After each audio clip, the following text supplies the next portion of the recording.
അടുത്തതായിട്ട് ആശംസകൾ അർപ്പിക്കുന്നത് ശ്രീ വി ശ്രീകുമാർ. അദ്ദേഹത്തെ വളരെ സ്നേഹത്തോടെ ക്ഷണിക്കുന്നു. പ്രിയപ്പെട്ട സുഹൃത്തുക്കളെ, സുദർശൻ്റെ ഈ പുസ്തക പ്രകാശനത്തിൽ പങ്കെടുക്കുക എന്ന് മാത്രമാണ് ആദ്യം ഉദ്ദേശിച്ചിരുന്നത്. പക്ഷെ ഒരു 10-35 വർഷക്കാലം ഒന്നിച്ച് ഒരേ ഓഫീസിൽ പ്രവർത്തിച്ച ആ സൗഹൃദമെല്ലാം വെച്ച് 2 വാക്ക് നിർബന്ധമായി പറയണമെന്ന് പറഞ്ഞതുകൊണ്ടാണ് ഇവിടെ നിന്നത്. അധ്യക്ഷയും പുസ്തകം പ്രകാശനം ചെയ്ത സംഗീത ടീച്ചറും രാവുണ്ണിയും നന്ദകിഷോറുമെല്ലാം വളരെ മനോഹരമായി എല്ലാ കാര്യങ്ങളും പറഞ്ഞു. അതിൽ നിന്ന് വിട്ട് 1-2 കാര്യങ്ങൾ പറയാനുള്ളത്. കേരളത്തിലെ AG's ഓഫീസിൽ നേരത്തെ ഗൗരവവും ഒക്കെ പറഞ്ഞു, ഞാൻ അതിലേക്കൊന്നും പോകുന്നില്ല. വളരെ പ്രഗത്ഭരായ ഒട്ടേറെ എഴുത്തുകാരെ സംഭാവന ചെയ്തൊരു സ്ഥാപനമാണ്. നിങ്ങൾക്കെല്ലാം വളരെ സുപരിചിതമായിട്ടുള്ള കേന്ദ്ര സാഹിത്യ അക്കാദമിയുടെയും കേരള സാഹിത്യ അക്കാദമിയുടെയൊക്കെ അവാർഡ് നേടിയിട്ടുള്ള M. സുകുമാരൻ അവിടുത്തെ ഒരു ജീവനക്കാരനായിരുന്നു. പിന്നീട് അദ്ദേഹത്തെ ഒരു സമരത്തിൻ്റെ ഭാഗമായി പിരിച്ചുവിട്ടതാണ്. ഐമനം ജോൺ ഒട്ടേറെ പുസ്തകങ്ങൾ വിവർത്തനം ചെയ്ത MP സദാശിവൻ നായർ, പിന്നീട് നേരത്തെ ഇവിടെ പരാമർശിച്ചിട്ടുള്ള E.K. ബാലചന്ദ്രനും ബേബി രാജനും അതിനു മുമ്പ് മങ്കൊമ്പ് ശിവദാസ്, ഇങ്ങനെ ഒരുപാട് എഴുത്തുകാരൊക്കെ ഉണ്ടായിട്ടുണ്ട്. ഇതൊക്കെ എഴുതുമ്പോഴും നിങ്ങൾ മനസ്സിലാക്കേണ്ട ഒരു കാര്യം, ഇപ്പോഴും ഇപ്പോൾ സുദർശൻ കുറച്ച് കാലമായിട്ടാണ് ഇങ്ങനെ എഴുത്ത് തുടങ്ങുന്നത്.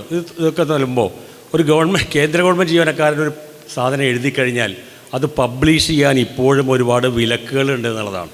അപ്പോൾ 1960-കളിൽ ഇതുപോലെ തിരുവനന്തപുരത്ത് AG's ഓഫീസിലൊരു സ്ത്രീ ഒരു നാടകം എഴുതി. ആ നാടകം എഴുതി വളരെ സന്തോഷത്തോടുകൂടി എന്നിട്ട് ഓഫീസ് മേധാവിയായിരുന്ന അക്കൗണ്ടൻറ്റ് ജനറലിനെ കൊണ്ട് കാണിച്ചു, സാർ ഞാനിങ്ങനെ എഴുതിയതാണ്. ഉടനെ അദ്ദേഹം ചോദിച്ചു, ഇത് അതിൻ്റെ ഒരു കണ്ടൻറ്റ് വായിച്ച് അഭിനന്ദിക്കുകയല്ല, നിങ്ങളിത് ഓഫീസ് ടൈമിലാണോ എഴുതിയെന്നാണ് ചോദിച്ചത്. ഓഫീസ് ടൈമിലാണെങ്കിൽ നടപടി വേറെ എടുക്കും.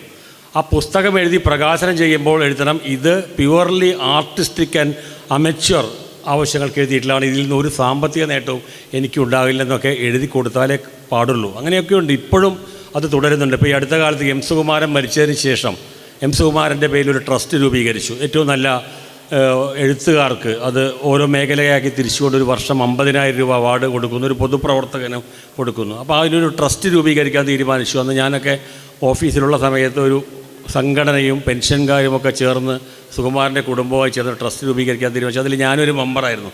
അപ്പോൾ പെർമിഷൻ എടുക്കണം, ഏത് കാര്യത്തിനും പെർമിഷൻ എടുക്കണം. അപ്പോൾ ആ പെർമിഷൻ എടുക്കാൻ വേണ്ടി എഴുതി കൊടുത്തിങ്ങനെ M. സുകുമാരൻ ട്രസ്റ്റ് ഉണ്ട്, അതിൽ അംഗമാകണം, എനിക്ക് അനുമതിയാണ്. അപ്പോൾ ഉടനെ ചോദിച്ചു, എന്താണ് ഇതിൻ്റെ ഉദ്ദേശ ലക്ഷ്യങ്ങൾ? അപ്പോൾ ഇത് രാജ്യത്തിൻ്റെ ഐക്യത്തിനും അഖണ്ഡതയ്ക്കും ഒക്കെ ഊനം തട്ടാവുന്ന എന്തെങ്കിലും പ്രവർത്തനങ്ങളുണ്ടോ എന്നൊക്കെയാണ് നമ്മൾ ഒന്നും ആലോചിക്കണം. അപ്പോൾ ഇങ്ങനെ കുറേ ഹാസ്യമൊക്കെ പറയുമ്പോൾ വളരെ ഗൗരവപ്പെട്ട ഒരുപാട് പ്രവർത്തനങ്ങളൊക്കെ കടന്നിട്ടാണ്. ഇപ്പോൾ അതിൽ ചില ഇളവുകളൊക്കെ ഉണ്ട് എന്നുള്ളത് ശരിയാണ്. അപ്പോൾ ഈ സുദർശൻ ഇങ്ങനെ കാര്യങ്ങൾ ചെയ്യുമ്പോഴൊക്കെ മികച്ച സംഘാടകനാണ് സുദർശൻ. ഇപ്പോൾ കഴിഞ്ഞ ഒരു കോവിഡ് കാലത്തിന് ശേഷമൊക്കെ ആളുകൾ റിട്ടയർ ചെയ്യുമ്പോൾ എല്ലാവർക്കും ഒന്നിച്ചു കൂടി ഒരു യാത്രയപ്പ് കൊടുക്കുന്നതിനൊക്കെ ഒരുപാട് റെസ്ട്രിക്ഷനുണ്ട്. അത് ഗവൺമെൻറ്റൊക്കെ ആ റെസ്ട്രിക്ഷൻ എടുത്തു കളഞ്ഞെങ്കിലും AG's ഓഫീസിൽ ഇപ്പോഴും അതൊക്കെ തുടരുന്നുണ്ട്. അപ്പോൾ ആ സമയത്തൊക്കെ ഇങ്ങനെയുള്ള കൊച്ചു കൊച്ചു ഗ്രൂപ്പുകളായി വിളിച്ചു കൂട്ടി ആളുകൾക്ക് യാത്രയയപ്പ് കൊടുക്കുമ്പോൾ അതിൽ ആ യാത്രയയക്കപ്പെടുന്ന ആളുകളെ സംബന്ധിച്ച് ഞാനൊക്കെ അത്ഭുതത്തോടു കൂടി നോക്കിയിട്ടുണ്ട്. എത്ര വിശദാംശങ്ങളൊക്കെ തന്നെ ശേഖരിച്ച് ആണ് വരുന്നത്. അപ്പോൾ അതങ്ങനെ നിരന്തരമായി ഒക്കെ നടത്തുന്ന ഒരാളാണ്. അപ്പോൾ അതിൻ്റെ ഭാഗമായി വരുന്ന സംഭാഷണങ്ങളൊക്കെ തന്നെ ഇങ്ങനെയുള്ള ഇതായിട്ട് രൂപാന്തരപ്പെട്ടിട്ടുണ്ട്. ഇനിയിപ്പോൾ ഇത്തരം സർവീസ് ചട്ടങ്ങളുടെ കെട്ടുപാടുകളൊന്നുമില്ലാതെ തന്നെ കുറേ കൂടി നന്നായി സമയം ഉപയോഗിക്കാൻ കഴിയുമെന്നാണ് പ്രതീക്ഷിക്കുന്നത്. അതിൻ്റെ ഒരു തുടക്കമെന്ന നിലയ്ക്ക് ഈ പുസ്തക പ്രകാശനത്തെ കാണുന്നു.